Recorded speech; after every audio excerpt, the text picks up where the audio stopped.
I'm gonna make Swopie stew, and Swopie stew was invented by me and my friend Scott Gober in the Kansas City Art Institute after a long night of drinking. And we made this several times, and I haven't had it in, 30 years or so, over 30 years. But the ingredients they're just two main ingredients. And the two main ingredients are rice-a-roni and golden mushroom soup.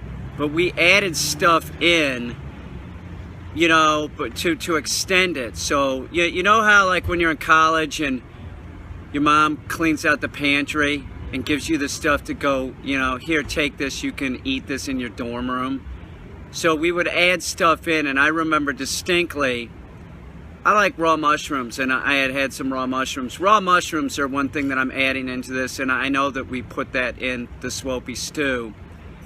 But you could add anything. That tuna wouldn't make any sense.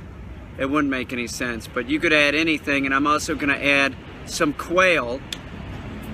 And it would have been feasible. I mean, we never ate quail, but I could see somebody giving us quail and we would have barbecued it. So this would be something that we probably would have thrown in it. Scott Gober is one of these guys that I was drawn to instantly. This is a very old and dear friend of mine, a very creative guy, funny guy, doesn't do stand-up or anything like that, but could. Like, it's just funny, it was like our friendship was just sort of like, it was like fate, meeting at art school, me coming out of the Navy and him coming out of high school. We just instantly became friends. Here's some of Scott's work.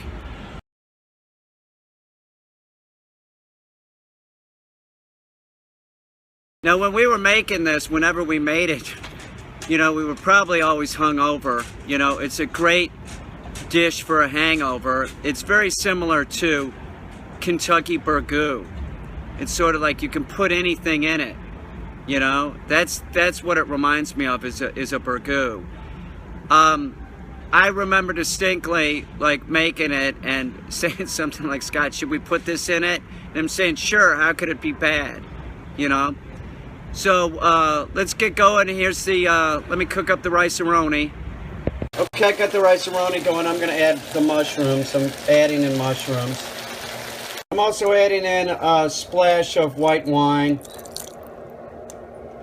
I'm also adding in the mushroom soup, which was in the refrigerator, so it is congealed, but it'll thin out here.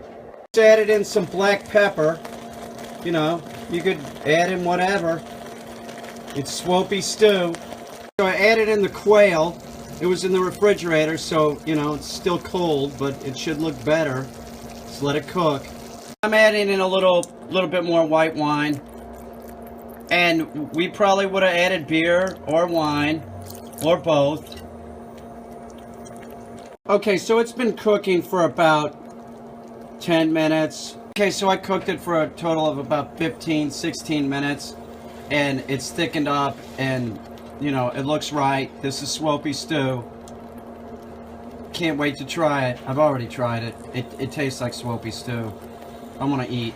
I've already tasted it, and it's delicious. This is essentially a Burgoo. You could put anything you want in it, as long as it made sense. Tuna wouldn't make any sense. The quail, it tastes great in it.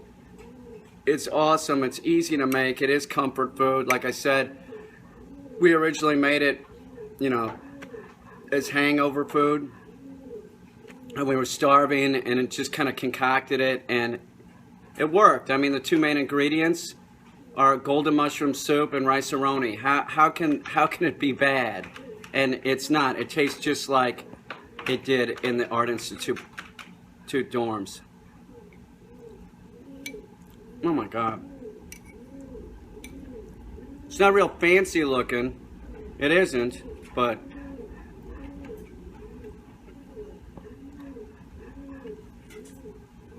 the wine really helps. It's very good. The quail, it all goes together. Like Scott said, how could it be bad? It's not. It's awesome.